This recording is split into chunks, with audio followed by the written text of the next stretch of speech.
So guys, this is the Huawei P9, and to say it is an innovative smartphone would probably be the understatement of the year. Just before we start my full review, I'd like to say that if you're not already subscribed to the channel, I'd really appreciate it if you just smack that subscribe button. It would really help me out.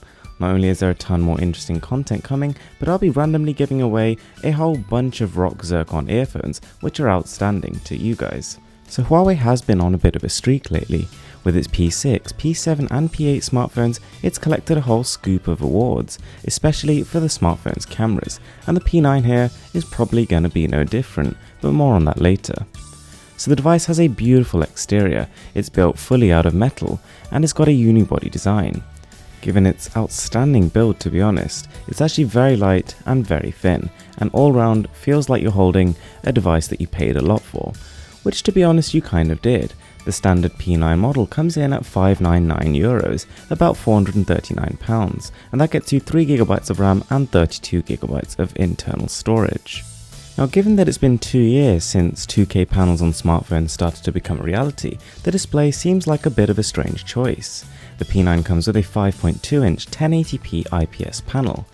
And that's not to say it's bad, because actually it's a very good display. It's got a brightness of 500 nits, it's purely visible in broad daylight, and the colours and saturation are all really high. On top of that, it's kind on the battery, but it is just worth noting that this won't be as sharp as smartphones like the S7. Now not only does the P9 use the next generation level of fingerprint security, detecting fingerprint ridges as well as patterns, it's also extremely fast, basically instant. As a cherry on top, we've also got a notification LED. Now inside the box we have a USB Type-C cable, which is the type of connection it uses, and some earphones that look curiously familiar.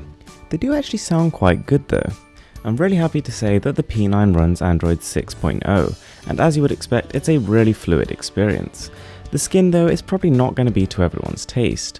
It is a little bit childish and playful for most people's liking. I personally would have preferred stock Android, but nonetheless it's not overbearing. You can customize your own way from here. So now we have the camera, and this is where the company claims the Huawei P9 is going to change the face of the smartphone market. You may know their #00 basically stands for the fact that there are two cameras on the rear of the device. Now this is not the first time we've seen this, we've seen it on the HTC One M8 for example, and it kind of works to a similar effect here. Huawei though takes it probably 5 steps further.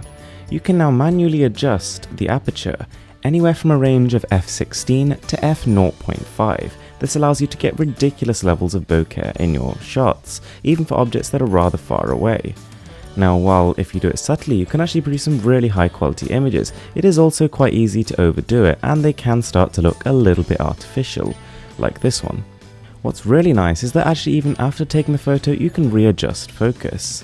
And the camera also copes really well with strong lights in the background. It still retains all the details of the object you're actually taking the photo of. And even in middle light or low light, it's again really quite impressive. One of the best smartphone cameras I've ever seen, and definitely the most innovative. In terms of video quality, we've got 1080p at 60 frames per second, and that's where the P9 tops out. There's no 4K here.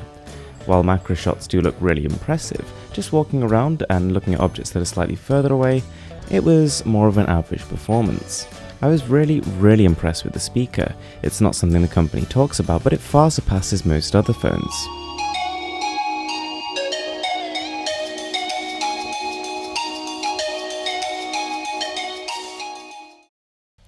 So another interesting area is the battery. It charges very quickly. Given 10 minutes of juice, it can actually provide 5 hours of talk time.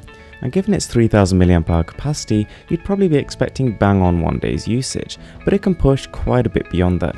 You can expect to probably wake up the next morning with about 30%. So a lot of this is probably due to its efficient components, so let's get straight on to that. The Huawei P9 is powered by the Kirin 955 processor, which is the company's highest end processor to date. Now it's also got the Mali T880 GPU, which is not quite as powerful as its competitors, but this is still nonetheless a gaming beast. for those of you who know a little bit about processors, the Kirin 955 actually has 4 Cortex-A72 cores, which basically puts it on par with the Snapdragon 820. There's no games I could play, there's no UI switches or multitasking that would really give this phone even a hitch. It's very, very smooth and very fast. It's indistinguishable from the LG G5 from the Samsung Galaxy S7, as I suppose you'd come to expect at this price. On top of that, the smartphone also has a brand new method of storing files, which supposedly, according to the company at least, will prevent fragmentation and the phone slowing down over time, and also improve the responsiveness by 20%. As a finishing touch, the smartphone also has 3 antennas built into it, and the phone will automatically switch depending on which one has the most exposure. And to be honest, having tested it, the signal is really good. So there it is guys, that is the Huawei P9.